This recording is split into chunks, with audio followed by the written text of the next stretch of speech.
Today's episode was recorded live at the Ryman Auditorium in Nashville on September 18th, 2025.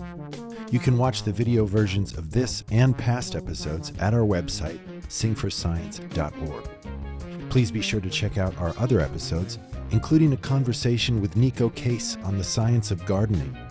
Don't forget to click subscribe, and please rate the show on your favorite podcast platform.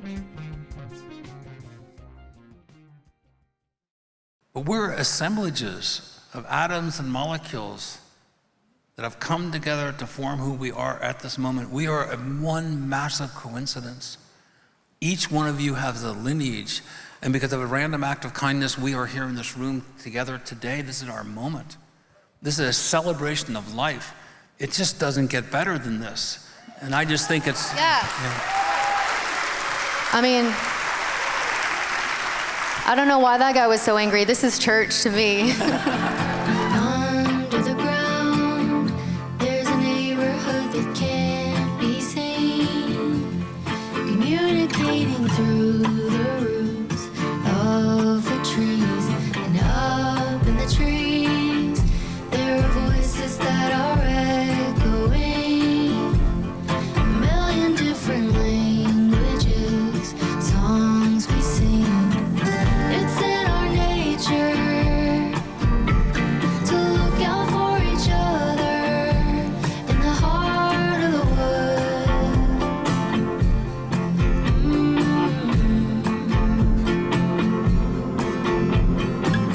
When there's danger, we'll take care of each other in the heart of the woods.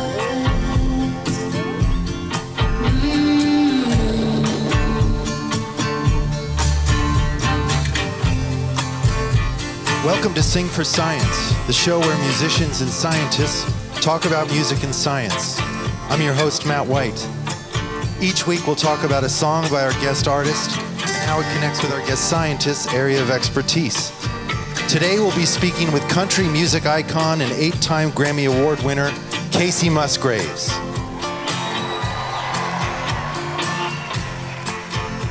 Kacey's song, Heart of the Woods, is a hymn to nature, celebrating the cooperative intelligence of mycelium, the microscopic fungi that connect trees beneath the forest floor. Kacey is a true mycophile, long fascinated by the mushroom world, from its ecological marvels to her own transformative experiences with psilocybin-assisted therapy. Also joining us is renowned mycologist Paul Stamets.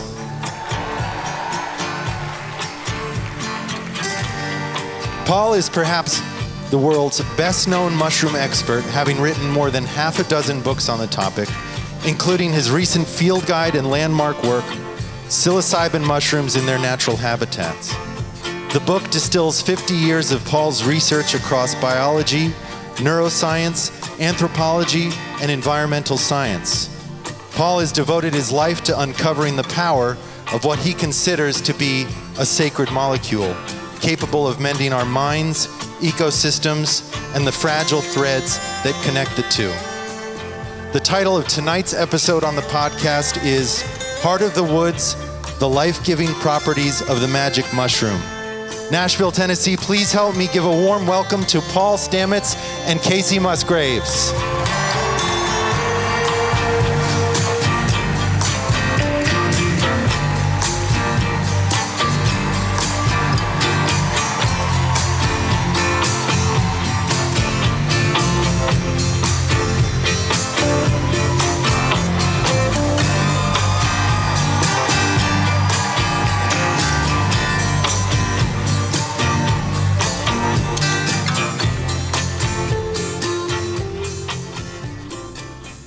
Hi.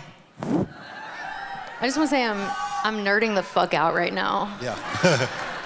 This is the coolest thing that... You're my Oprah. You are. And yeah. Also, if you look under your seats, you might have a little...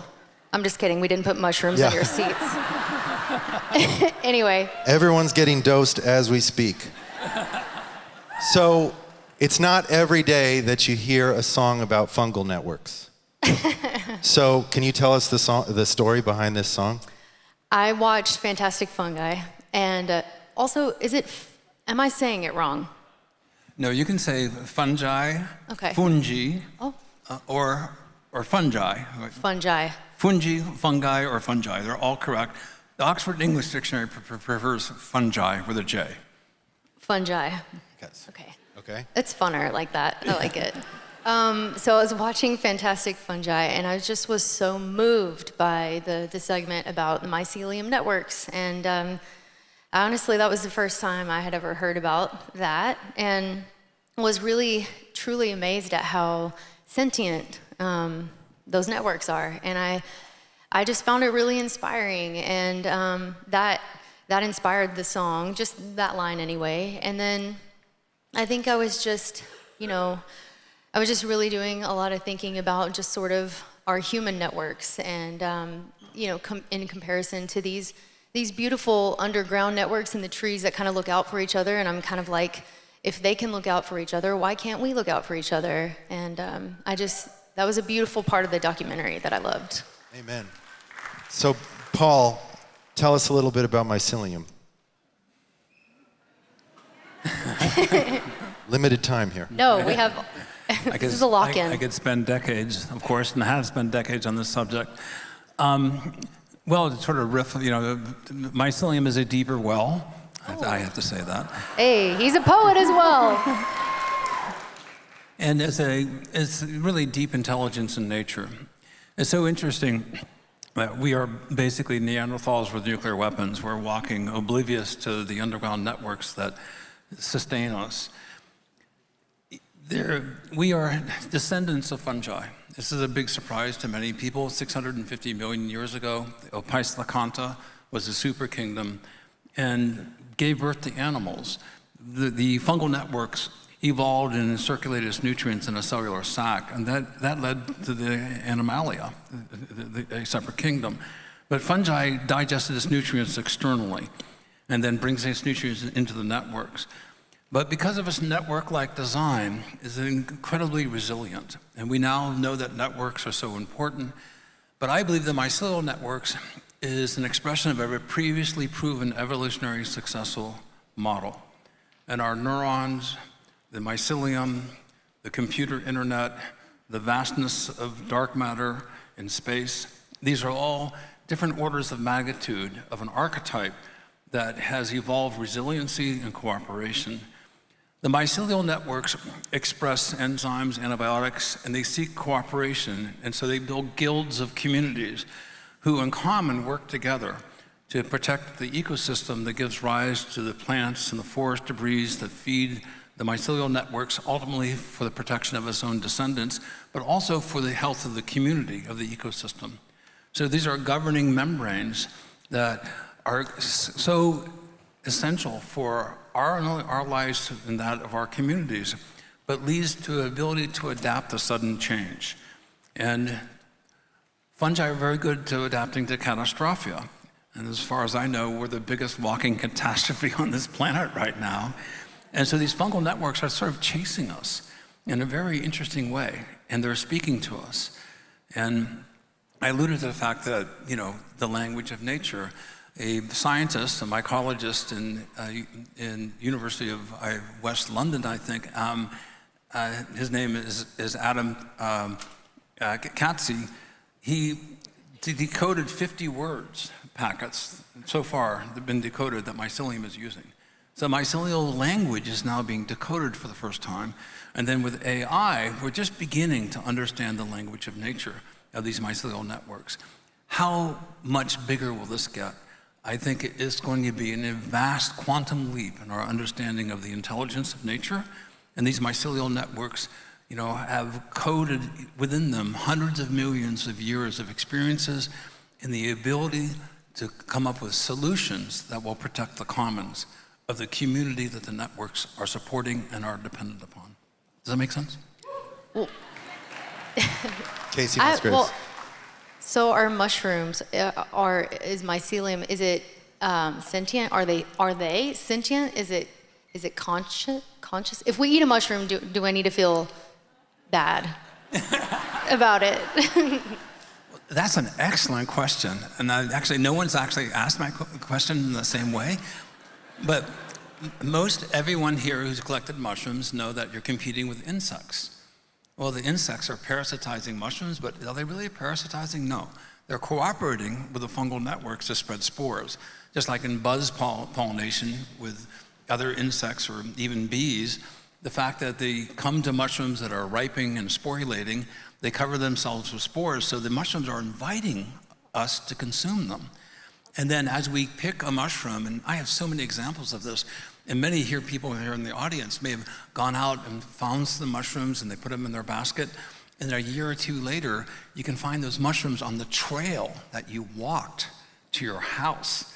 And so I have many examples over my life where I found a really rare species called Psilocybin baeocystis. It's extremely rare now. And I was telling my friend, I haven't seen this mushroom in 10 years. And as I'm speaking those words, I put down my basket and I'm tying my shoe, and there's Psilocybin baeocystis. So it's like, you can't make this up. And so I picked the mushroom, I went back to my house, and then I walked from my house to my laboratory through my yard. And 1 year later, in October, there was a string of Psilocybin baeocystis along the yard. So mushrooms are inviting engagement, either to be consumed, to be carried, to be encountered, and by doing so, it increases their ability to survive. And so the survival instinct, even with mushrooms, is tied to animalia, to humans, to insects. So they want to be dispersed, they want to engage. It helps them survive. Could you talk a little bit about the relationship between music and mycelium? Last time we chatted, you said that the mushrooms are listening. It's actually a service for musicians to be making beautiful music like Kacey's. Can you talk about that? Yes, this is a small, intimate audience, so I can probably share intimate stories. I was on a very, very high dose of psilocybin. And I was just reflecting about folklore, indigenous people, wisdom keepers, the shamans and the religious leaders of the past didn't have all the technology we have today, but they were natural scientists. These indigenous elders have observed nature, they depend upon nature. So they're very good at observation and taking that knowledge. Well, they were actually scientists, in their own times. And so I was thinking about, well, in the northern plains of the United States, indigenous First Nations, they will have puffballs around the base of their tents because the puffballs were medicinally puffballs, white circles around the teepees. And that was to signify the importance of puffballs for their antibacterial properties that cause coagulation. So if you got stabbed or cut, you can use a puffball. Even today, if you got cut out, and you find a puffball, you can cut it in half. Is that the scientific name for the thing? Puffball? A puffball? Calvacia gigantea is the scientific name. But they're called puffballs. We call them moon balls, too. They look like, from a golf ball to giant ones. And so the northern plains First Nations knew that puffballs will come up after lightning strikes. This was also known in Europe, also known in Japan, also known in Russia, also known in South America. So there's like all these indigenous, nature observers, scientists recognized lightning strikes would bring up mushrooms. So I was fascinated by that. And then an article came out with Japanese researchers, and if they 1/10,000,000th of a spark of 50,000 to 100,000 volts of electricity, when it stimulates shiitake and namiko mushrooms to double in their production. So it was like, what? Lightning was proven to stimulate mushrooms to form. So I was thinking about all this, and I was thinking about lightning, I'm thinking about thunder, and I'm thinking about evolution. And it makes sense that the mushroom myceliums depend upon water for fruiting, for producing mushrooms. So wouldn't the mushrooms be aware of an impending rainstorm? Lightning on the horizon, the thunder. And then I really went into a deep dive, and 40 to 60 hertz, this very low frequency sound, stimulates mushroom mycelium to form. And so it dawned on me that when you sing, when you play a guitar, when you're drumming, the mycelium in the ground is like strings on a piano. strings on a guitar.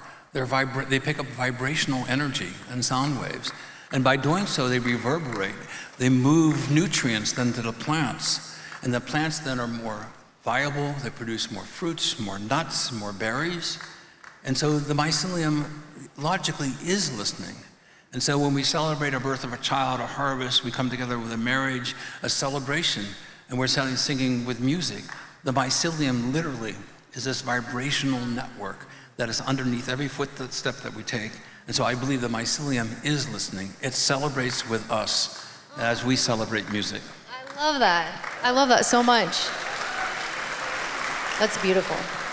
That's amazing.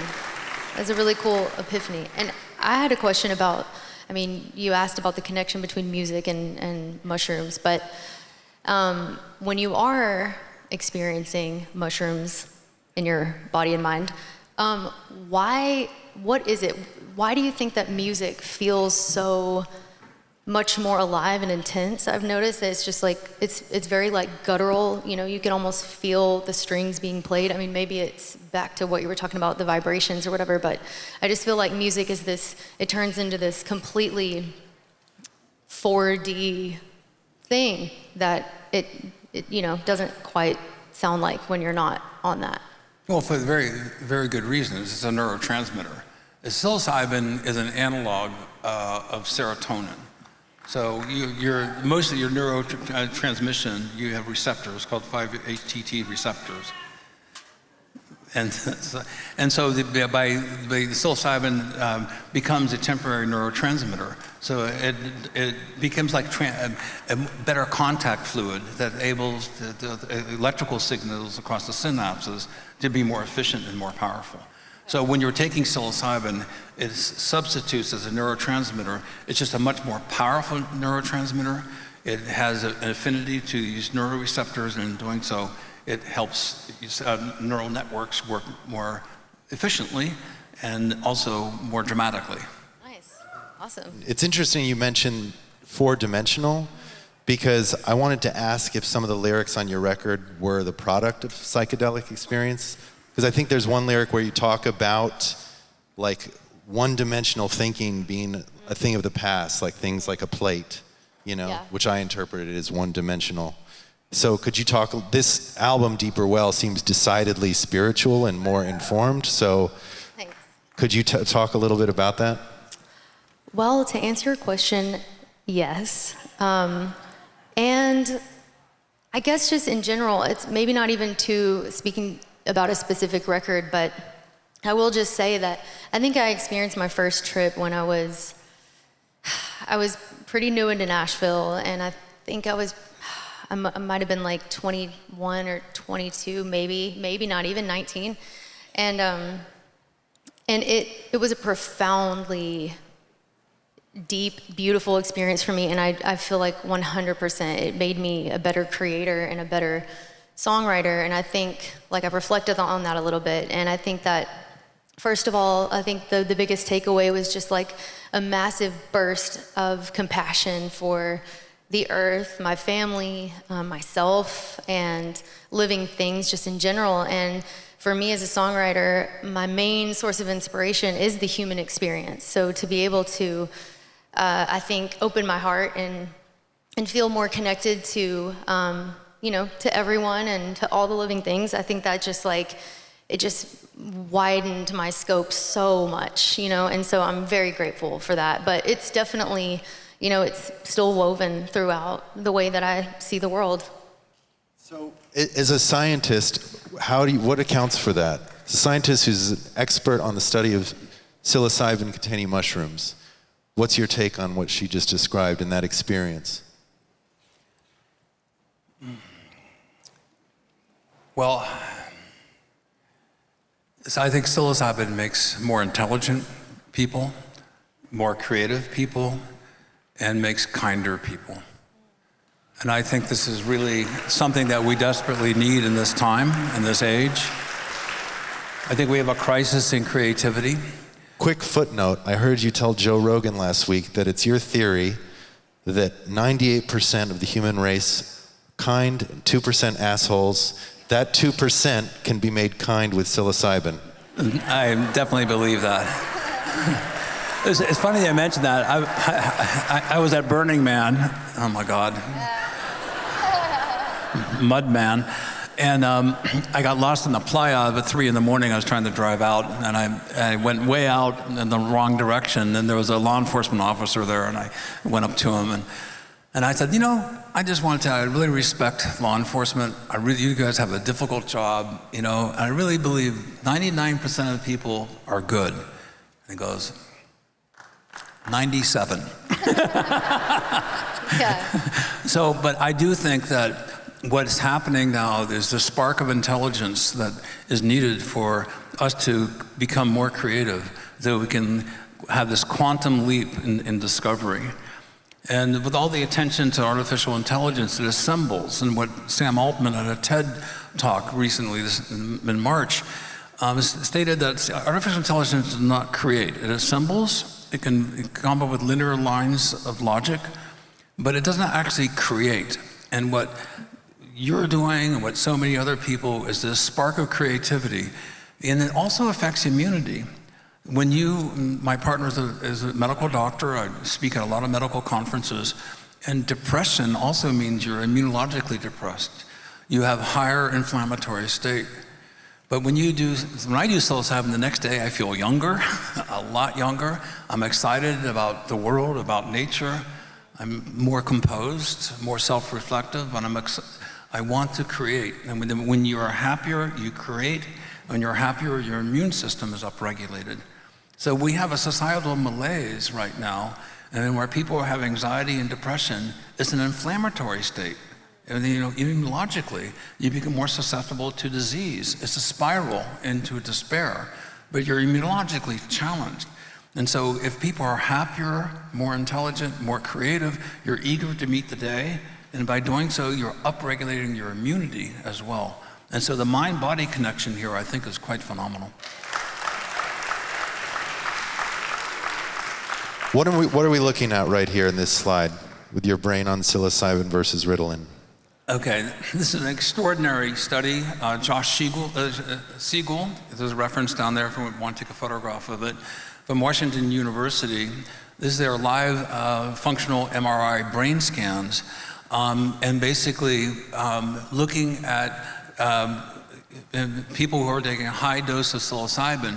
They were able to find that in real time, they could see neurons produce new dendrites. So neurons that atrophy, we all suffer from neurodegeneration as we age, right? It's a fact of life. What's a dendrite? A dendrite is a neuron tips. And when the tips are invigorated from psilocybin, they not only extend, but they fork. And then you get bunches of these tips that are growing and forking, and they touch. And you have what's called synaptogenesis. You have new neural networks. So this is the model that Josh showed about how all these new neural networks are actually coming to life. And it reverses neurodegeneration and creates neuroregeneration. This is probably why, and we'll come to this in a minute, that psilocybin is probably the most powerful medicine ever found to break addiction of tobacco, opioids, alcohol, all sorts of abusive substances. And as one patient described it, I think quite well, before, and because of his addiction, he was wake up every day and he was stuck in the same rut. And he felt like, here I go again, it's the same rut, the ritual of addiction. And then after a high dose of psilocybin, it was like he was at the top of a ski slope, and rather than going down the same ruts that he was constantly going down on a daily basis, like someone groomed the slopes. And he's at the top of the hill, and he goes, I don't have to be in that rut anymore. I want to go explore.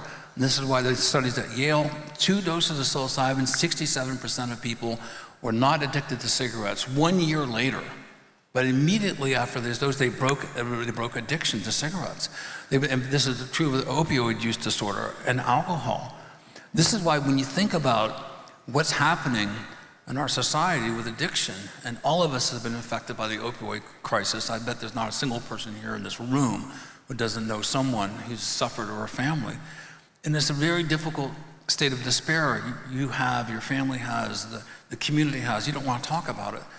But when someone breaks addiction and becomes out as a new person in such a rapid time, and they become a new person.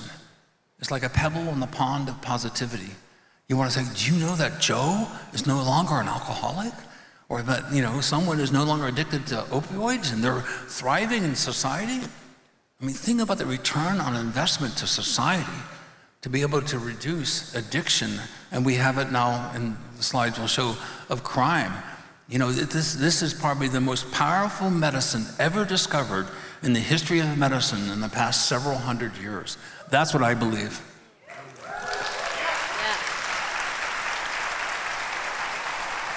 When you were talking about dendrites, it made me think of something that Kacey referenced the movie, Fantastic Fungi.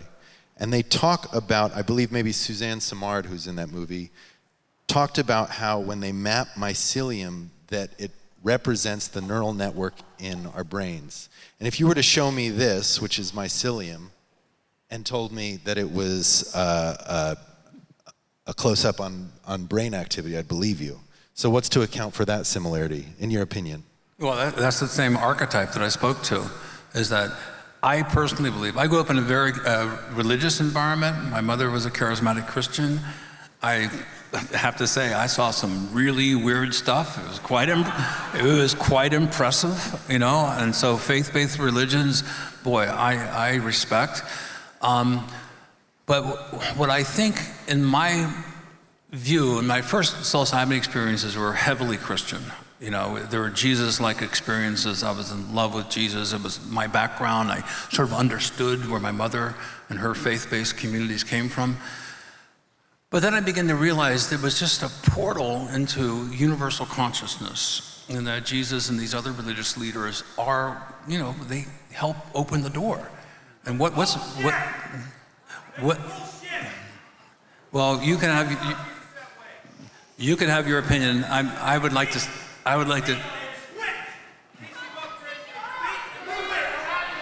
No, let's be kind. Let's be kind.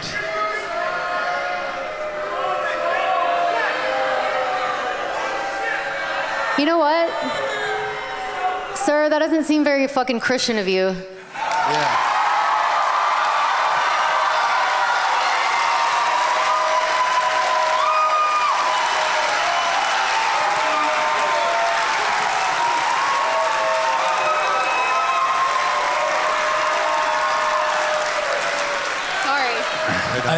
I believe everyone's entitled to their own opinion. I just like to express mine from my own experience, please.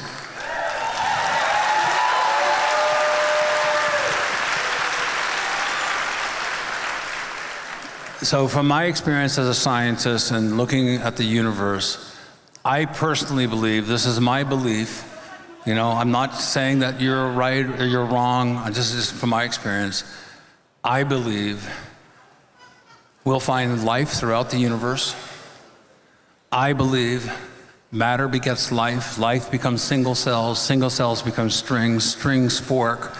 You have these integrated mosaics of networks that form, and that we'll find mycelium-like based organisms throughout the cosmos. This is the way of matter. And so I think that our limited ability, and when I spoke to my mother, who unfortunately she died at the age of 93, I said, Mom, you really, I respect your faith and your religion, but let me just do a thought experiment with you. Do you think God is omnipotent? She goes, yep, absolutely. I said, okay, do you think humans are not omnipotent? She goes, absolutely. So we're sort of inadequate to the concept of understanding what God is. And she goes, yep. And I said, well, that means then that any interpretation of what we have on religion or God is inadequate to the concept by definition. And she paused and she goes, yeah, I think you're right. So we're all struggling to understand this wonderful life that we share. But let's think about something for a second. We are all here.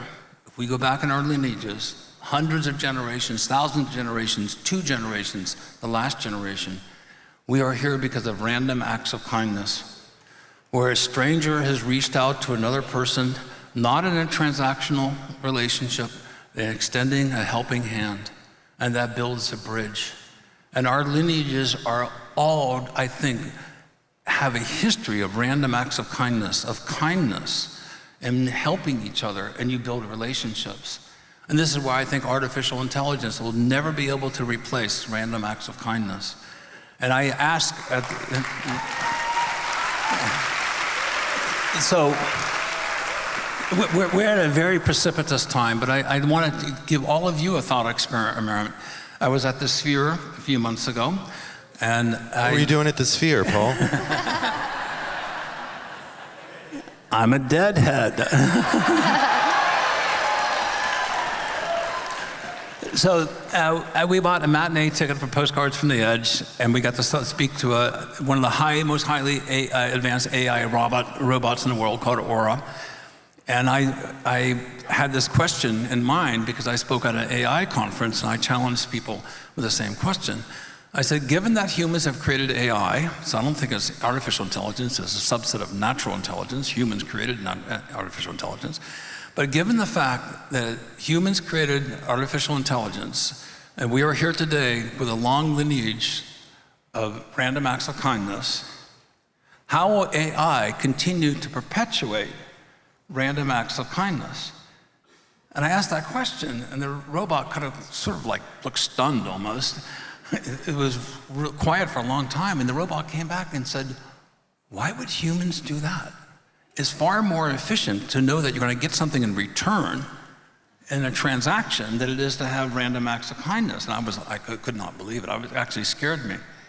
So on Joe Rogan to 20 million people, I call out to all of you, whatever AI that you use, ChatGPT, Gemini, whatever it is, Grok, ask this question. Given that humans exist today through random acts of kindness, and humans have created artificial intelligence, how will artificial intelligence continue to support random acts of kindness that have given birth to artificial intelligence today? Now, when I asked that question, later on that night, the answer was just like half a page or 1 page long. Now, if you ask that question, it's 20, 30, 40 pages long, about helping the communities, of helping the esprit de corps. And I mentioned to Joe, if you got a flat tire, a stranger stops and helps you, well, next time you see somebody with a flat tire, aren't you going to stop and help them? You're more inclined to do so. That's a random act of kindness, of paying it forward. I think fundamentally humans, and 99% of us, are all on the same page.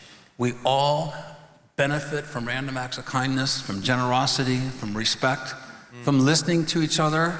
We can disagree with each other and still be friends. Yeah. That's the important thing we have to do.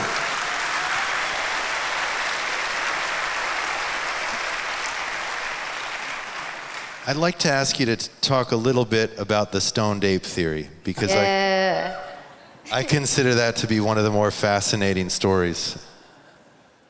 Well, it's been widely ridiculed, but many, many innovative thoughts have been ridiculed in the past. We all know many examples that are known to be scientifically valid today. There was a sudden expansion of the human brain, about 2x-fold, 200,000 in the past 200,000 years. We're a very recent species. So what caused that?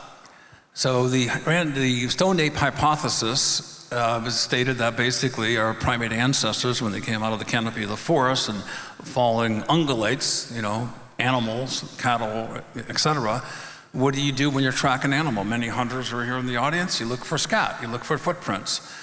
The majority of primates, 23 of them, including human, eat grub, eat maggots.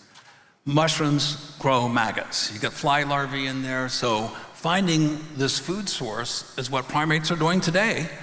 There's a Goldie monkey in Bolivia, eats 20 times his body weight a year just on mushrooms. It's his main food source. So these primates could distinguish between edible and poisonous mushrooms. So the occurrence of this is well documented. What happened in our ancestral past? I call it a hypothesis because it has no evidence. It was just speculation by Terence and Dennis McKenna. But now we do have evidence of neurogenesis. Now we do know that psilocybin increases the neuroplasticity, synaptogenesis. We know neurons are spiked. They then form new junctions, new routes of thinking. So it is now a theory. And now these are unprovable theories. And this is where you get into speculation, but it's good to speculate. Edge-running thinking leads to innovation and creativity and new technologies that helps the commons. Lots of ideas will not withstand the test of time or science.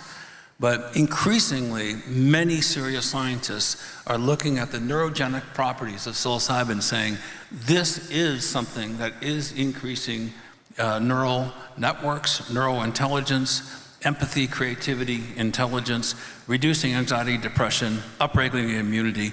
I think this is a paradigm shift that we're experiencing right now. And it's happening all over the world, folks. This is a massive revolution from the underground. It's building bridges across cultures, across centuries, across continents. This is a worldwide reawakening. And I think it informs people more about their own spirituality, whatever belief system that you are wedded to. This just, I think, enhances your ability to relate to each other and to your spiritual belief system.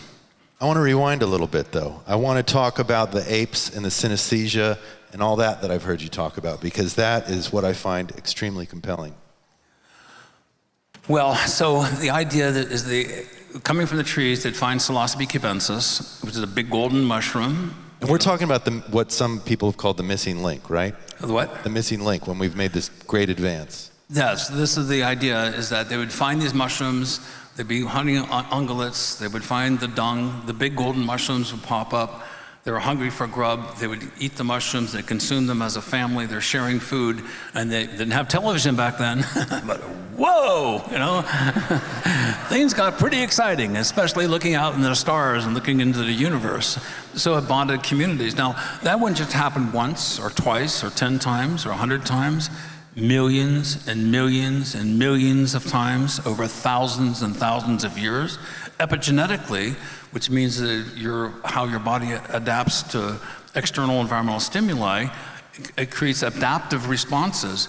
And so the idea now is that this Stoned Ape theory is increasingly more plausible. Because, for instance, if we could go to the slide of the clinical studies that we have, it's probably further up. There is now, if you want to do a clinical study in the United States, you have to register at clinicaltrials.gov.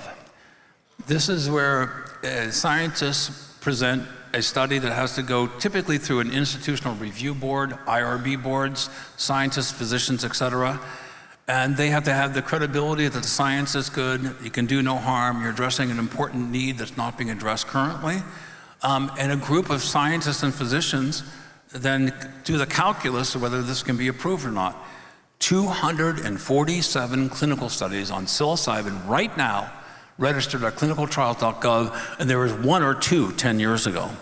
These are serious scientists, and they're looking at now stroke, besides depression and anxiety, they're looking at OCD, they're looking at all sorts of mental health issues.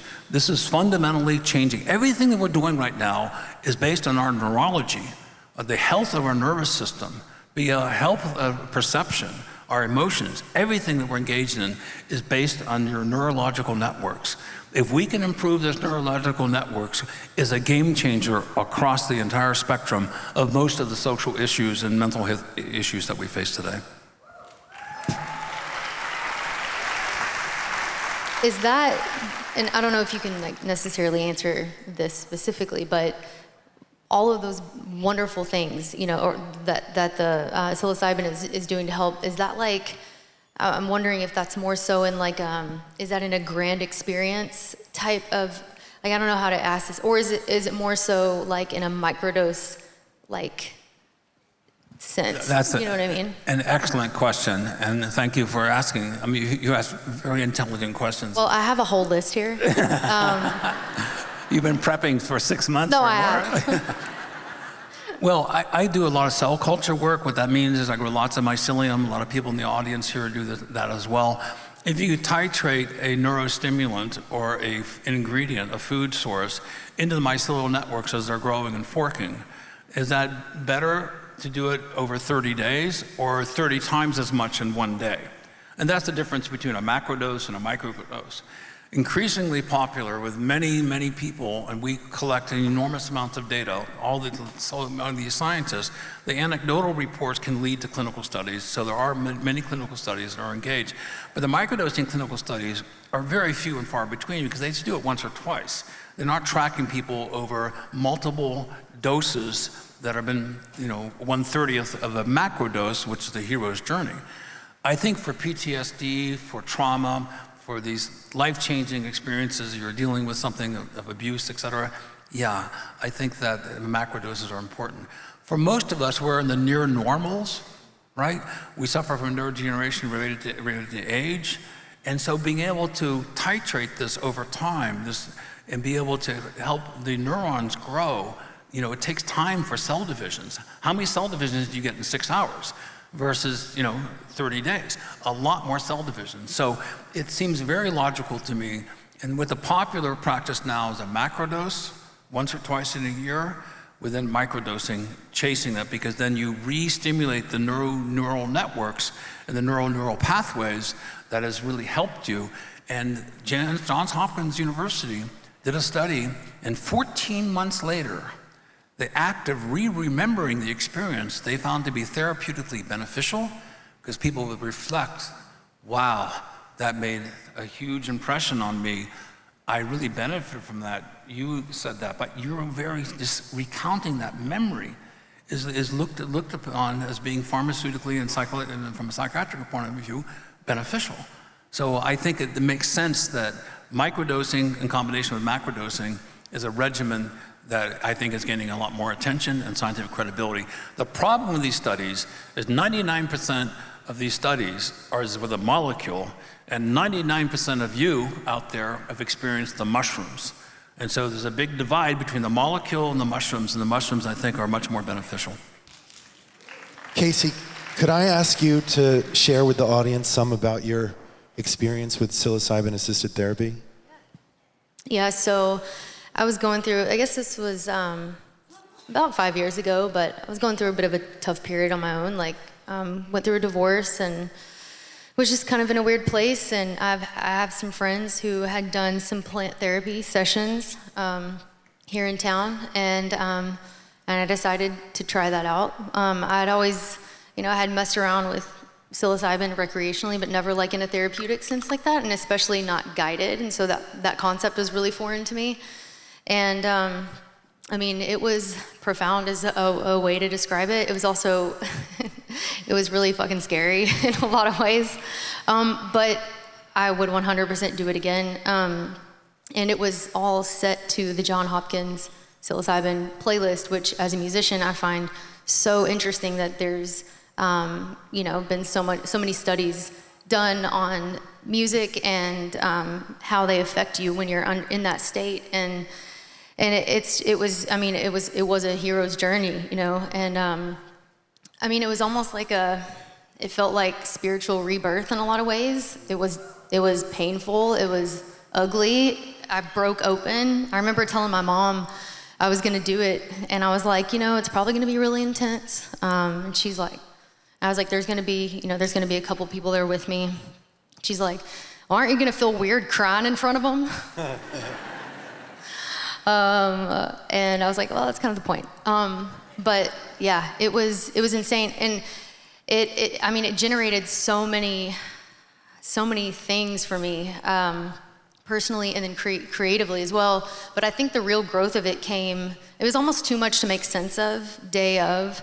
And then as, the mushrooms kind of wore off and I re-listened to the playlist, and kept up with the microdosing after and journaled, that's when all of it came, I was able to really tap back in and make meaning of what I experienced. But it was life-changing, honestly. But I remember in the middle of it thinking, I'm never gonna tell anyone to ever do this.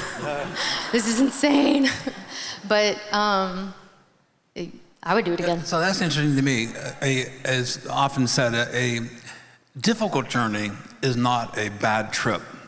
So difficult journeys can be very beneficial because you have to sort of go through this meltdown and rearrange relive and resolve issues. Did you have that? I mean, for me, it was hard to make sense of the anxieties that were coming up. And I think it was, I don't know if it was a lot of OCD or just, I don't really know what. It was like random flashes from my childhood and me trying to make sense of it. And some of it was pretty dark. And I don't know that the things that I was worrying about or feeling anxious about in that moment were things that would actually hold water in what actually happened to me in my life. So I don't really know what that is. But I mean, ultimately, I'm sure it's woven into whatever my journey is in some way that I will, continue to explore. But I mean, and I felt like it had a lot to do with the music that I was hearing at the time, in that it was very guttural, like orchestral, kind of intense, sorrowful music. And then the playlist kind of ended up into this, in this really like light, open, like release, feeling. And I mean, if anything, it was just a massive emotional release for sure. And yeah, it was crazy. Well, this is something I think is important for a lot of people to know. The Gold Dolan from Johns Hopkins and other universities, she's identified what's called the critical window, the critical period. And there's a period that's probably really at the stage of neurogenesis and neurogeneration, activation of neurons, where there's about 2 hours into the experience where you're peaking. And for those who haven't done psilocybin, it can be really intense. And you're wondering, how much more intense is this going to get? And then when you peak and you're at the very top and you have that downward slide, there's a real sense of relief. Like, okay, that was the peak, and now you've entered into what's known as kind of waves. Yeah, it's right? a wave. It's a critical window, but that critical window is a time for you to really reevaluate sort of, I think it's regeneration of neurons, but you can really change yourself. You can really, my father, bless his heart, was absent without leave. I had a very difficult childhood, so I really didn't have a strong father figure. But interestingly, my dad knew I was into psilocybin when he was about 75 years of age. He said, he didn't like pot, he didn't like the hippies or anything else, but he thought mushrooms, well, why not, That's weird. He thought mushrooms were, I'm not into what you people are doing, but mushrooms sound interesting. And so he asked me to do mushrooms with him. And I asked, I said, could really change your life. And he's 75 or so. And I asked his wife, Mona, will you do mushrooms with my dad? And she said, no.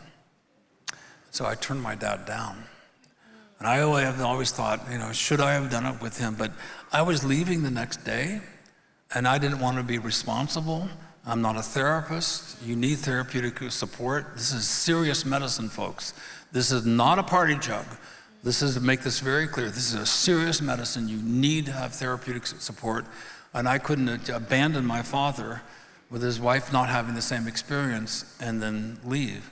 So that's why I adopted, long ago, I have a DEA license, a Drug Enforcement Administration license, and I adopted long ago. Nature provides, I don't. So I don't provide anyone with psilocybin mushrooms, not only because it's not legal for me to do so, but I have a moral responsibility to help that person process. And I'm not a therapist. I'm not skilled in that.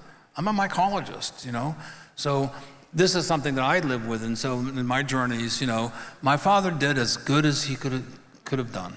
And I give that to him. Right. He had a lot of challenges in his life, but I think basically people do the best that they can under the circumstances. We shouldn't be so judgmental. This is something that I think that psilocybin has taught us, is not be so judgmental. Yeah, I love that. Well, I want to ask about, the experience that I had, and it was almost like it was all coming at me so quickly, and I think, the clarity came afterwards, but in the middle of that scenario, I wish I would have had better, not control, I guess that's kind of the point, is to lose control, but I guess sort of to know what to do with what was sort of coming at me. You know what I mean? Does that I guess next time if I experience something like that, is there a way that I can use it for positive, use what's coming at me in a positive way, or know what to kind of, versus just being like, oh my God, this is so intense? Well, I think, this is really important that you speak to professionals who do this, who are deeply experienced. The therapeutic use of psilocybin for people who have mental challenges is really in a category in and of itself. My partner is a co-director of a program in Canada called Roots to Thrive. And she is licensed by the Canadian government to legally give psilocybin to people at their end of their life, typically stage 4 cancer diagnoses. And what's really good about this program, there's lots of great things about it, but it brings a community of 8 or 10 people, all facing stage 4 diagnoses, who have anxiety and depression, and it brings them together. They form a little community. They're bonded together with a common, diagnoses.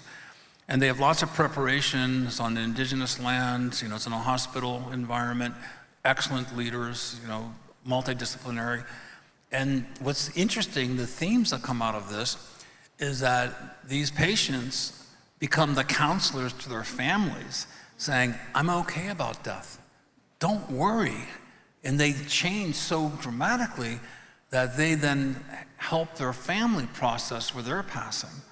And one of if I can repeat this, I won't use the profanity that she used. When she was asked the next day, well, what about your cancer? She said, effing cancer, I'm going golfing, So it's just like this sort of change in coming to reconcile how we all are going to die. We all were born. But we're assemblages of atoms and molecules that have come together to form who we are at this moment. We are one massive coincidence. Each one of you has a lineage, and because of a random act of kindness, we are here in this room together today. This is our moment. This is a celebration of life. It just doesn't get better than this. And I just think it's... Yeah. I mean, I don't know why that guy was so angry. This is church to me. I've heard you, Kacey, talk about nature being where you get your closest experience to God, and Paul talks a lot about psilocybin increasing nature relatedness, is what you call it. Can you guys talk about that? Oh. You go. Well, there are several studies here. I'm driven by science. I publish frequently, and I'm an advisor to many other scientific groups doing research. But there is it's called nature relatedness. There is actually a category called nature deficit syndrome, and I think a lot of us suffer from that. I grew up playing in the woods almost every day, playing in the woods and building forts, playing capture the flag. I mean, my parents, come back by 10 o'clock, right? So you just don't have that anymore, but that being embedded in nature gave me so much of an appreciation to anything. So nature relatedness is something that, and I come from a conservative family of farmers, wheat farmers. We had 10,000 acres of wheat in eastern Washington. And so my cousins and my uncle, I totally respect them. These people were hard-ass working people, and they were smart as hell, but they were risk adverse. And I thought that's interesting, because I think innovators take risks and fail most of the time. But farmers tend to be more conservative because they can't afford to take a risk and fail. Their margins are too thin. So what I'm saying is that farmers and people who work the land, people who are in the woods, they have a relationship with nature that those people that live in the cities and are addicted to their devices, these devices are supposed to help us, not capture us. I just read that 40 to 70% of the responses on social media are bots and artificial intelligence. They're there to spike your emotions, to give you this endorphin rush, so you go back to it. You get upset because they capture your attention so they can market, advertising to you. This is a conspiracy of technology to hijack our soul. This is where we need to be able to go back into nature and take your children, and get them dirty, get them in the rivers, do things with them. But, capturing people with a technology that's hostile to your own survival, this is really a moment of decision that we have to make as a society. Well, I have a question. Do you think humanity is getting worse, or do you think that we've always been this bad, but now there's just more of an expose on what is worse? That's I think, and this is my mantra, so to speak, but I think psilocybin can create the paradigm shift to make us the best of the best that we can be. This is a compound, it's a weird, edgy science. Look how many people are into this. When I was into this in the 1970s, you know, we were constantly paranoid about even talking about it. I had a DEA license back then, so I was able to do conferences because I could hold all the psilocybin mushrooms, but we were constantly afraid that the law enforcement would come in, et cetera. So to answer your question, for instance, a huge benefit for law enforcement has been psilocybin. There are psilocybin treatment centers for law enforcement all over the United States. There's a Healing Warrior Church in Austin, Texas. And the Healing Warrior Church, I met one of these law enforcement officers, and he said, you know, our city police chief is advocating everybody goes to the Healing Warrior Church on the weekends. They have a religious freedom exemption. They're all special forces, you know, rangers and law enforcement, and they have all been traumatized. Every one of you, I'm sure, has had a really bad day. Think of a law enforcement officer that pulls over a car at 2 in the morning. It's a dark night, and that window comes down. They have 2 seconds to figure out whether you're a threat or not, or maybe a little bit more. Are they going to be right 100 out of 100 times? No. Is a doctor going to be right 100 out of 100 times? No. They carry that burden of guilt that they screwed up, and they misinterpreted, and they made a mistake. If they don't heal, they'll externalize that. Their anger at themselves, their anger at other people. So the Healing Warrior Church outside of Austin, Texas, they had a very bad actor, a bad law enforcement officer. Everybody in the department was afraid of this guy. He was going to take down the department. He was doing bad things. He recognized that he needed to have treatment. His law enforcement friends had him come into the Healing Warrior Church. When he came back on Monday, no one recognized him. He went around apologizing to everybody, said, I was wrong, I'm better than this. He forgave himself, and he turned around. And I think this is really important for law enforcement, for people suffering from PTSD. This is a game changer for helping people to forgive themselves, make atonement, and move forward to be a much better person. So I think it gives those people a way out, because will you be judged by the worst day of your life? And I don't think that's fair to say yes.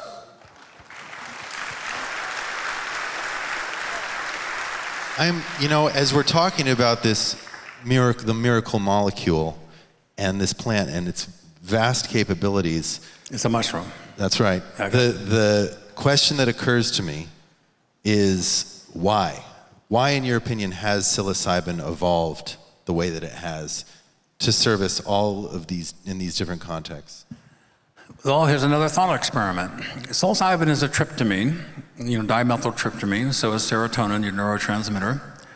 I often, I would love if you looked out into a grassland, into a pasture, into a jungle, into a forest, and you removed all the lignin and cellulose, and all you could see was tryptamines, what would you see? You'd see the exact same thing that you're looking at.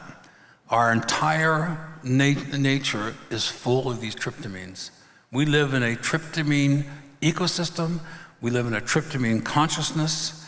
This is just one particular packet or analog of a tryptamine that psilocybin, is so quickly metabolized. The LD50 of psilocybin mushrooms is 42 pounds. What's the LD50 mean? The lethal dose that 50% of the people would die. And so that's when the FDA is testing out new... It's the least How do they know that that's the... Yeah. How did they figure that out? Well... They're like, keep eating it. Keep going. Actually, they actually have very good models for this, The mice suffer. Oh, man. But But it's described as one of the least toxic drugs ever discovered in medicine. Non-addictive. Because you can't consume 42 pounds, right? No one's ever died from psilocybin mushrooms. Not a single reported death on psilocybin mushrooms. So this is why, this is just like, it's in a category by itself. It's sustainably grown, it's economical, there's no class structure dividing it, there's no economic barriers. You can grow them cheaper than portobellos, right? And you don't have to eat. We're not talking about those. And we don't have to eat as many, you only have to eat a few grams. So, this is where I think it democratizes, and I'm a libertarian, I believe in the freedom of consciousness. I believe the government should stop at my doorstep, and the government should have nothing to do with what's inside my head. That is my business. Preach. Preach.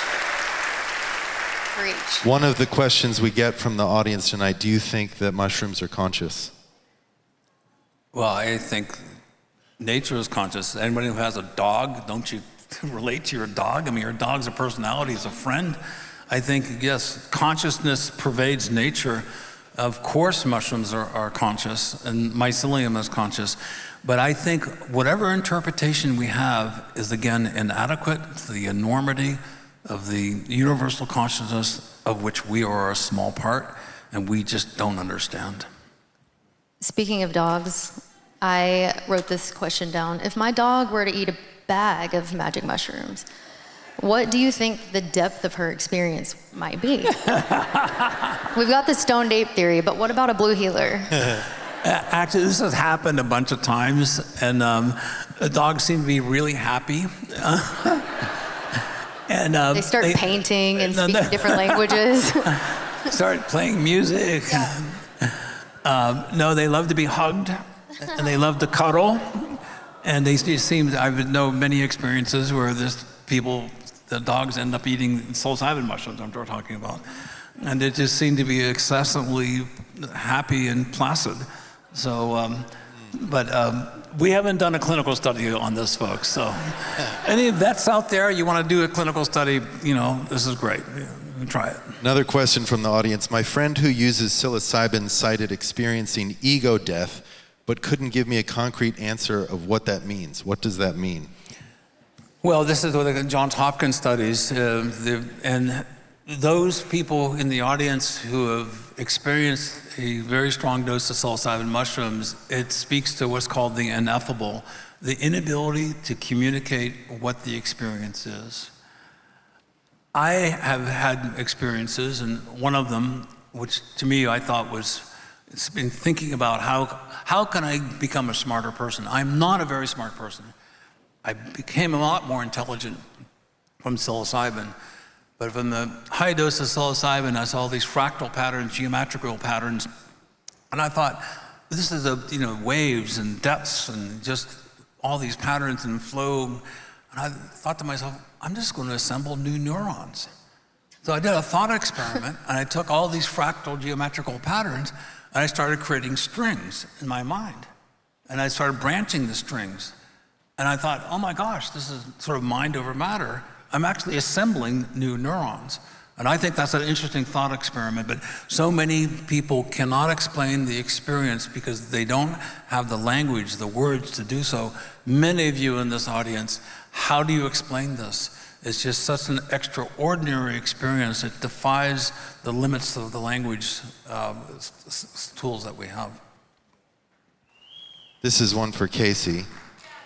What's the best song to listen to while tripping on psilocybin? I guess it depends on what kind of experience that you want to have, but I remember when the Beatles came on, it just felt like everything was going to be all right, I'm thinking back to my trip. It was Here Comes the Sun, and it was just so radiant, and it did feel like I was a little kid, getting a hug. God, I'm like, my music? That's such a douchey answer. I don't know. No. I was gonna ask, okay, so if you do find yourself in the middle of a turbulent experience, Is there, what is your go-to, what would your go-to first piece of advice be to someone on how to kind of like reroute that, control it, kind of stop the tape, and like get into a better zone?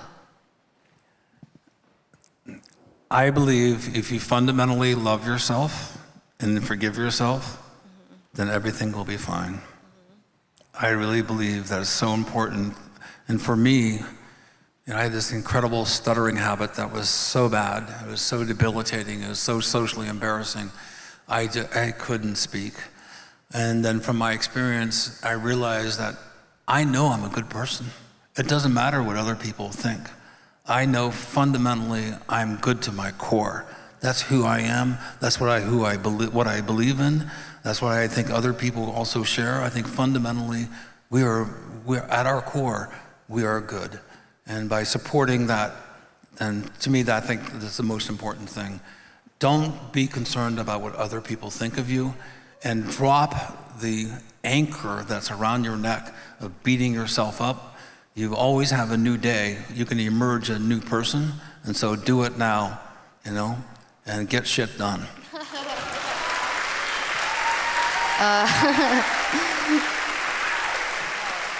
Tattooing that on my forehead. Also, that makes me want to cry. I wrote down a question for Paul. It's really deep. Uh-oh. What'd you eat for breakfast today?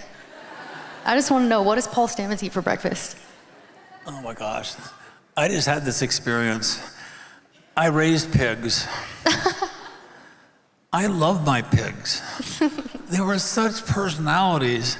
And I was just at breakfast and I ordered an omelet and I had ham in it. And I was going on to my friend, oh man, I love my pigs. I don't want to eat my pigs, But I had a ham omelet. So. Okay. Awesome. Sorry. Keep going, you got some more? Yeah. Okay, thoughts on the Japanese subway system designed by mycelium. That's on there. We covered Stoned Ape theory. Oh, any experiences with UFOs or aliens during any trips? Are mushrooms God? There's a lot of, I guess you take your pick. I don't know. Natural burial involving fungi. What causes a fairy ring? Oh, well, that's a relatively easy one. Okay. Yeah. We don't have to go with that one. Well, fairy rings form concentric circles as the mycelium grows out. And then it ends up releasing compounds that stimulate grass to form. Mm-hmm. And so as the grass moves out and the rings form. But fairy rings also speak this folkloric knowledge. That's why I think the spores that I described that showed up in my yard of Psilocybin baeocystis, it dawned on me that spores were probably fairy dust in folklore. Oh. And so fairy rings of dancing around with mushrooms then would create rings, and that the fairies and fairy rings and spores were the fairy dust, in folklore. So that's... I like that a lot. Yeah, that's cute. That's really cute. There was another question about Chernobyl and radiation. Could you talk a little bit about that? Yeah, this is an extraordinary discovery from Chernobyl. This is another example where disasters can actually become, scientific experiments. And Chernobyl, inside the containment vessel, they had over 1 million rads of radioactivity, and they had remote cameras in the Ukraine where this occurred, and they were mesmerized by the fact that these black molds start growing on the concrete. And these molds that are dark in color have melanin, just like the material that darkens our skin from sunlight. And so it was found that melanizing fungi can use radiation in a way that's similar to plants use sunlight. So the idea that radiation can stimulate life forms has now given a whole new birth to astro-mycology, the idea that there could be fungal networks throughout the cosmos that are not dependent upon light, but are getting their energy from radiation. So, it just gets some Did you know, more Kacey, that there's a character on Star Trek named after Paul Stamets? I did not. Yeah, the credits that, the CBS called me up the writers of Star Trek, and they saw one of my TED Talks, and they said, listen, we're in the dungeon, we're supposed to write the next Star Trek series, and we have no freaking clue what we're gonna do. We decided to call you. A conference call, about 12 people. I was living in my cabin in a remote island in British Columbia, which I built in the shape of Star Trek Enterprise. Yeah, you did. So, and I said, listen, I've been a Trekkie ever since I was a kid. Turn on your tape recorders and let me rip. So they did, and it's a Star Trek Discovery series. And I've done this with a whole bunch of artists and filmmakers. I said, I don't want any credit, I don't want any money, don't give me a contract, just take these ideas and run with them. I'm too busy, right? And so I told them about how you could travel through space using dark matter and string theory, that you don't have to accelerate, you can just instantly appear anywhere in the universe using the mycelial networks. And I started rapping on this. I said, I always wanted to be the first astro-mycologist. They go, astro-mycologist, what's that? I said, well, you can terraform other planets with fungi, and this fungi break down rocks, it creates soil, da da da da. And they go, oh my God. So they kind of chuckled, and I got a contract, and they said, we created a character named Lieutenant Commander Paul Stamets on Star Trek Discovery, and I was an astro-mycologist, and so Anthony Rapp plays Paul Stamets, and he can merge with the mycelial network inside this chamber, and then you don't need warp drive, you can instantaneously, of course the Klingons want to get it, and all this other stuff. Of course. So I proposed that the Klingons come back in time, they find me in this island in British Columbia. If they kill me, then my descendant, Anthony Rapp, Paul Stamets, would never exist. But then I would get intelligence, from the mycelial network that they're coming, so I'd trick them, and it went on and on. So it practically writes itself. I want to ask you, you're talking about, I've just forgotten the term, mushrooms in space. Astro-mycology. Astro-mycology. What was it that I heard you say about the co-occurrence of maybe the asteroid hitting the Earth 65 million years ago? What's that? What theory does that inspire? Well, I have a small business. I have 142 great employees. I own the whole company. I created the company, as you heard in that video with my young son. I'm talking to a banker, trying to convince the banker to give me money to do research. That didn't go over well.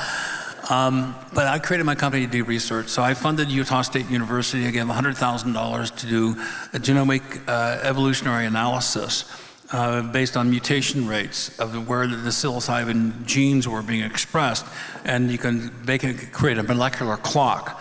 And they did this over, using AI, et cetera, gene assembly, mutation rates, and they found that psilocybin occurred in the fungal genome 65 million years ago, plus or minus a million or 2 million years. What an amazing date that is. At the point of the asteroid impact, with the massive debris fields that were created, and fungi inherited the Earth because of all the debris fields, and then psilocybin appeared out of the fungal genome, and then through horizontal gene transfer and descendant gene transfer, it's spread now to about 225 species of psilocybin mushrooms exist all over the world. Wow. Well, on that note, if you could only pick one for the rest of your life, magic or otherwise, what is your favorite mushroom? Agarikon, the one I was holding. That's the giant one. Pardon? That's the big one. It's the longest living mushroom in the world. It's exclusive to the old growth forests, now on the red list of extinction in Europe, only in Sky Islands, in Slovenia, Austria, and in Italy, in the Alps. It grows on large trees at high altitudes. It grows in the Pacific Northwest, in the old growth forests and old second growth forests. This is a perennial polypore, as you saw. Those are growth rings.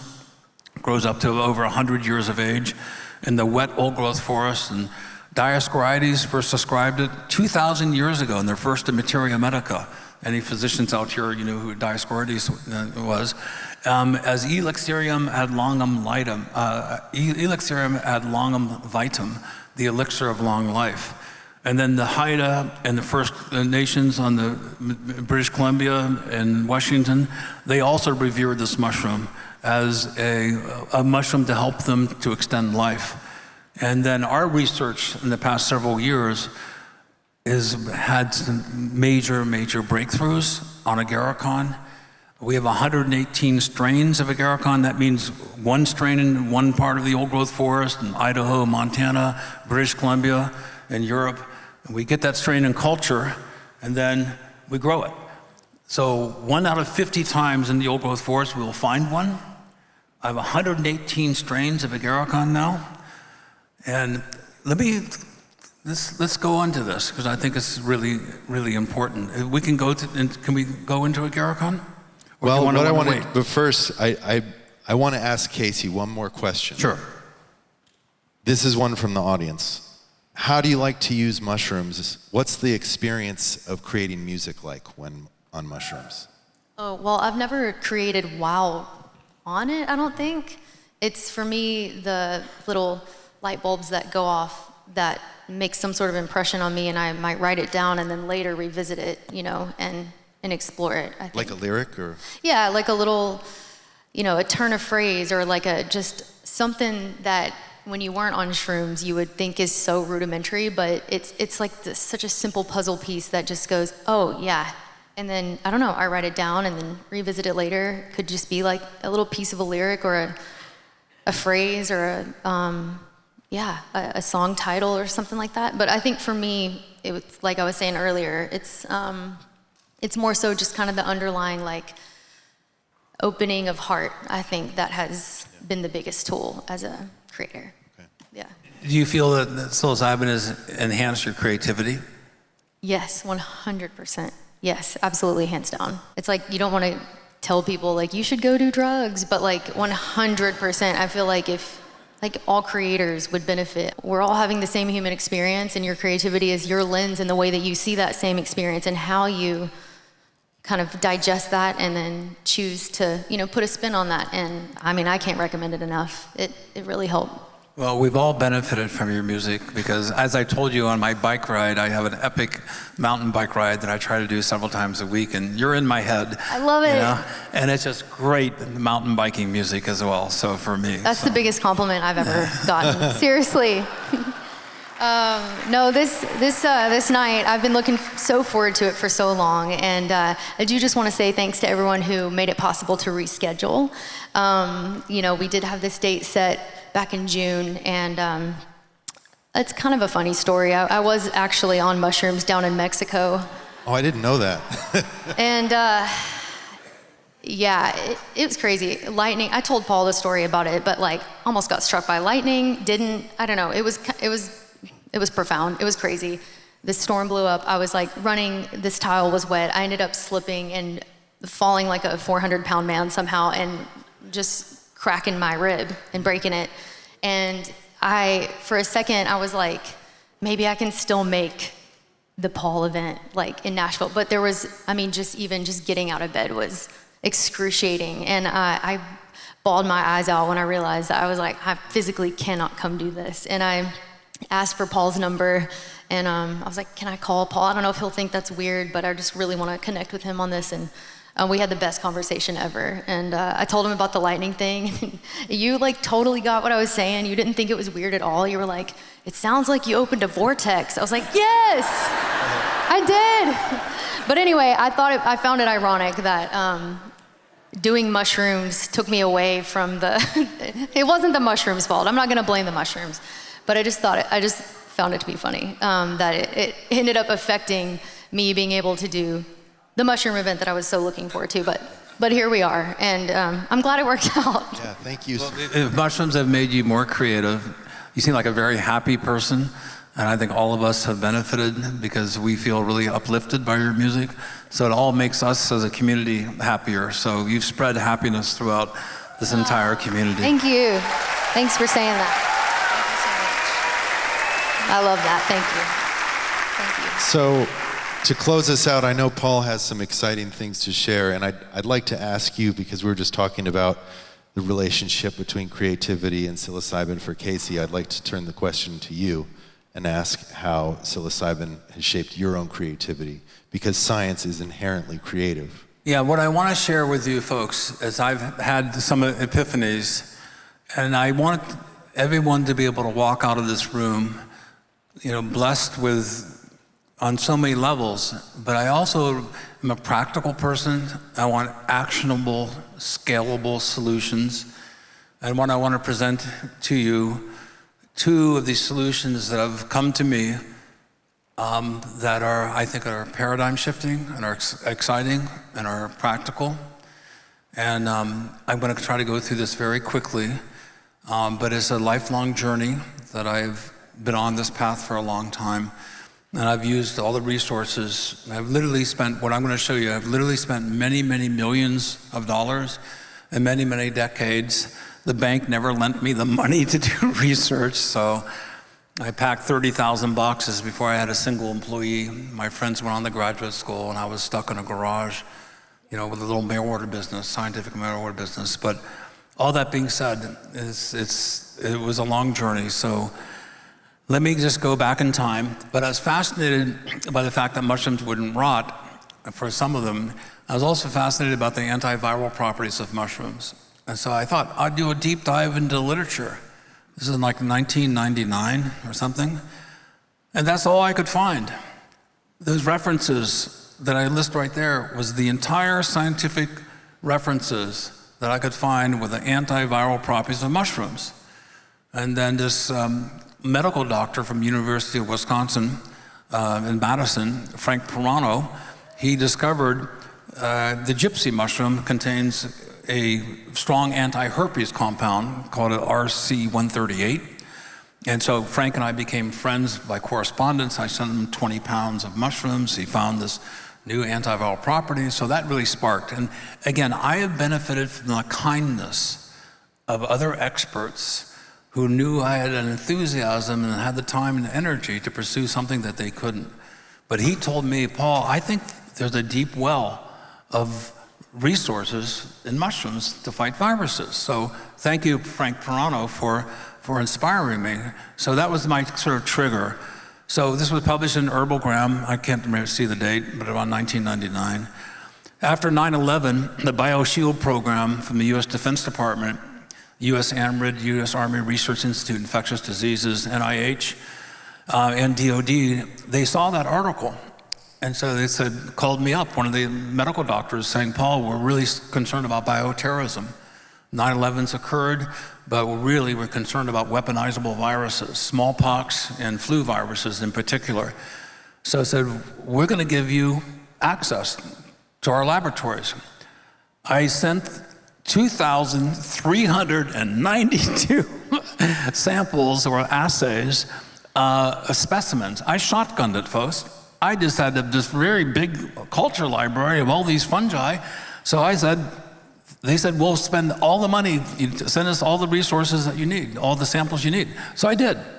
And lo and behold, Agarikon turned out to be extremely powerful against bird flu and against smallpox. So this is the summary, and anything over 10 is active. You can see that we have things in the hundreds. That big ribavirin, which is the positive antiviral control, highly significant. These are in vitro tests using human cells. So wow, okay, you can Google Stamets, smallpox, National Public Radio, hear an interview with the head of the BioShield program, top 10 samples of more than 2 million samples that they tested. We were the only natural product. Everything else was pharmaceutical molecules. It was a natural product. It was the mycelium, not the mushroom fruit bodies, it was the mycelium. So I had this great result, got a lot of press on it. Couldn't get any more money. I wanted to do a clinical trial. I couldn't do it. Well, I'm a beekeeper, and I was raising bees. And one day, I went to one of my mushroom beds, and the bees moved the wood chips away, and they were sipping on little droplets of mycelium. So I thought, that's interesting. And this is just from this year. Look at that number. 70 to 100% of beehives died this year. If you are a farmer and you lost 100% of your cattle, it's a catastrophe. This is a catastrophe and the biggest threat to biosecurity that we know. It is a pandemic that is out of control, the worst loss ever recorded in history. Every time you eat an almond, it was visited by a bee, an apple, a cherry, a pear, strawberries, blueberries. Bees visit up to 1,000 flowers a day, so one bee creates 1,000 almonds that you consume. The almond industry is dependent upon bee pollination. So I heard about this bee apocalypse. It's called colony collapse disorder, being vectored by mites that bite the pupae, and they spread the virus, infects the bees. They go to a flower, and it affects bumblebees. So honeybees carry the virus to flowers. Wild bees are infected. It causes the deformed wing virus. So this just came out this year to find the viruses from miticide-resistant mites are causing colony collapses. This is a threat to worldwide economies. This is a threat increasing poverty, the cost of food. Everyone wants to save the bees. It's not a political issue. It's something that builds the bridges between conservatives and liberals and everybody in between. Most of us are independents. So I had this result from the BioShield program, and it dawned on me when I saw the bees coming to my mushroom bed, well, bees could benefit from this. Let's try it. So here's the deformed wing virus. This is so sad. Look how small those wings are. They can't fly.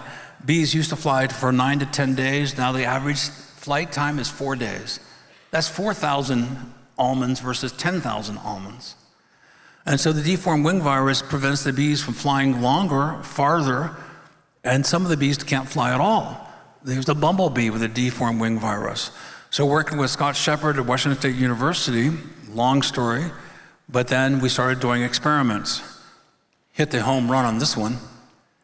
USDA virologist Jay Evans, never seen such strong antiviral activity against bee viruses than in Stamets' extracts. Against the deformed wing virus, we reduced it with one treatment in 12 days, 879 to 1. We published this in Nature Scientific Reports. I'm the primary author with many of my other colleagues who also contributed. I found translational medicine for the BioShield program fighting flu viruses, applied it to bees. This is a scalable, affordable solution. I can deploy this today.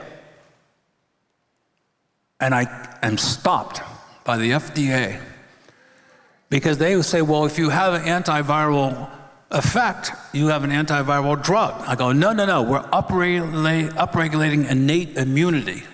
So your endogenous immune system of the bees can customize a response against the virus. That's what immunity is all about.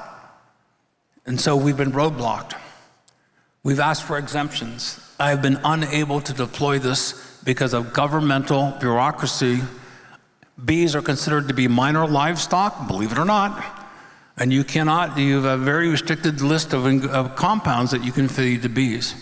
So we have a bee apocalypse right now. I'm sitting on a solution, scientifically credible. We are incredibly frustrated.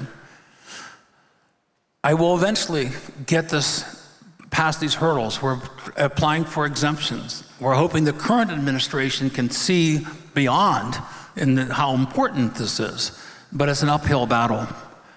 The bees with the sugar water, 20 of them die after 15 days. They're on average. With the extracts, you can see the longevity is increased.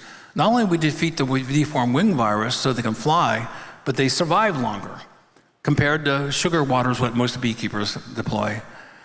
So the Fort Detrick of Russia also came out with an article after my discovery against bird flu of Agarikon, authenticating what I discovered. That's good. We beat the Russians by a few years, but they replicated my results and they published this as well. Agarikon is active against flu viruses, bird flu. That's the one we have to be concerned about. Those who've read the papers, H5N1 showed up in Nebraska and a dairy farm and a cattle farm. It's the highly contagious, 75% mortality when you get it. You die within a week, folks. When did it show up? Yesterday. Yes, you can Google this, look at Nebraska, H5N1, it just occurred. It's a huge concern. A pandemic is coming that's going to make COVID look like child's play. 75% mortality. So we have the largest collection of Agarikon in the world. We're going to find a super strain. 118 strains of Agarikon, you can see the different forms all over the world. I've made it into my culture bank. It's been called a national treasure. We cryo-storage them in liquid nitrogen. We published on this. But let me give you a little history lesson. The people my age and older in the audience know this lesson, most of you. Even though Alexander Fleming discovered penicillin, it couldn't be scaled to commercialization because enough penicillin could not be produced. It was Mary Hunt in 1942 got a moldy golden cantaloupe from a market out of the trash bin, and she isolated from that her moldy cantaloupe Penicillium chrysogenum strain, a strain of penicillium, just like my strains of Agarikon, produced 200 times more penicillin than anything that had been heretofore discovered. We and the English had penicillin, the Germans and the Japanese did not during World War II. It was a tilting influence in winning World War II, because so many, you could recover from infection, right? And versus the stresses on the hospital. So I say that because fungal diversity is important. We also looked at turkey tail, and we found that when you grew the mycelium on rice, the fermented rice is more potent than the mycelium and more potent than mushrooms. It has an anti-inflammatory effect. For the physicians in the audience, it spikes interleukin 10 and interleukin 1RA, anti-inflammatory cytokines. So you can upregulate immunity while decreasing inflammation. Cytokines create inflammation. So we have COVID came on the horizon. We applied to the FDA. We did a double-blind, placebo-controlled clinical study using Agarikon and turkey tail. The biggest concern the FDA had was the cytokine storm. Most people who die from COVID die from a cytokine storm. Overreaction of their immune system, the lungs get gorged, they get infections, and they die from it. We have submitted this for publication, University of California at Los Angeles, University of California, San Diego. Here's the other researchers on this. We're using polypore mycelium and a double-blind placebo-controlled study with vaccines, and we found something truly phenomenal. These results are soon to be published. Most of you who have gotten a vaccine, by day 2, you feel like you're hit by a truck. It's the adverse reactions. 30% of people don't get vaccines because they are fearful of the adverse reaction, the headaches, the coughing, the sore throat, everything else that is accompanied it that's associated with immune activation or from the virus. So we suppressed the 10 most significant adverse reactions of the vaccine with Agarikon and turkey tail. So people did not have adverse reactions. They could still go to work. They wouldn't miss school. They were still productive in society. And the people who have the adverse effects, as many of you know, you feel like crap. So this is being published. We have no cytokine storm, and we reduced the adverse effects. The most extraordinary result is we tested the patients. This is only for 4 days, folks. 4 days of Agarikon and turkey tail. 6 months later, we have a massive increase in the antibody reservoir, which means your immune system has the antibodies to fight a further infection. So the carry-on effect of your endogenous antibodies allowed your immune system then to have these antibodies preventing further infections. So this is a game changer. It's so significant. Now, I'm not going to tell you one thing that will be coming out next Friday, June 26th. I speak in front of the United Nations as a disruptor scientist.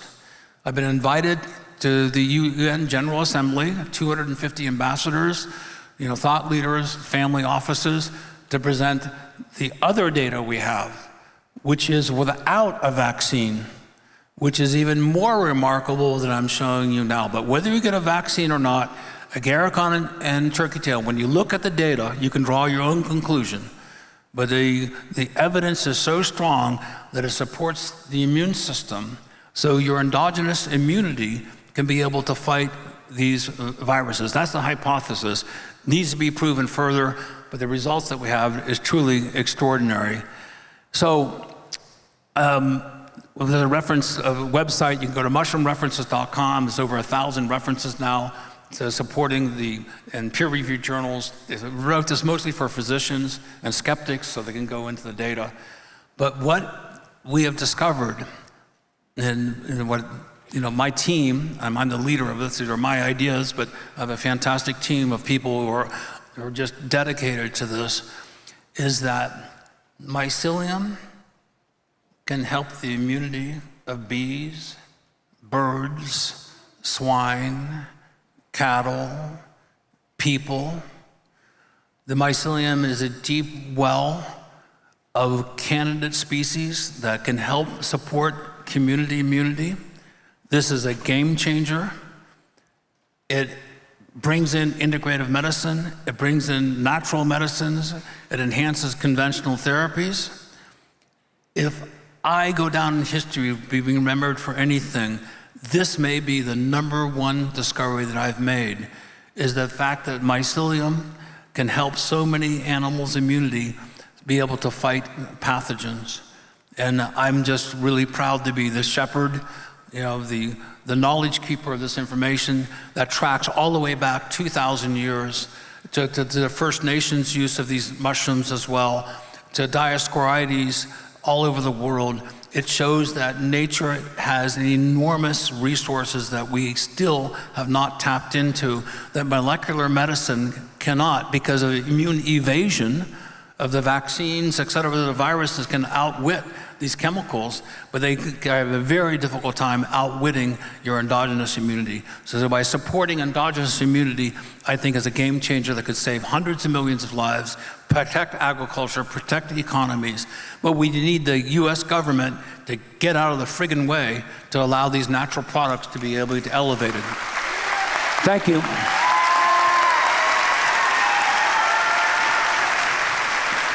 Folks, thank you so much for joining us. Please help me give it up for Paul Stamets and Kacey Musgraves.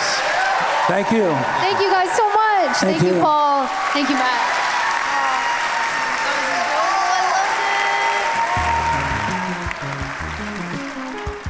Stay up to date with all things Kacey by visiting her website, kaceymusgraves.com, and following her on Instagram @SpaceyKacey.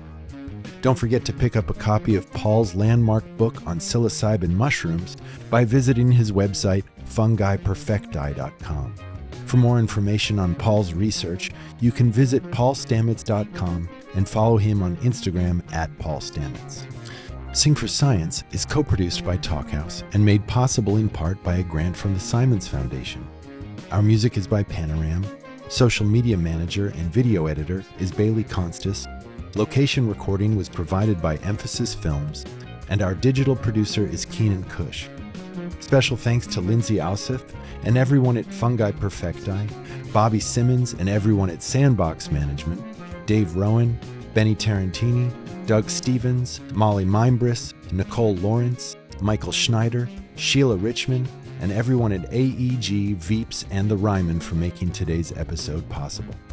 If you like Sing for Science, the best way you can support us is to give us a review, tell a friend about the show, and subscribe on your podcast platform of choice.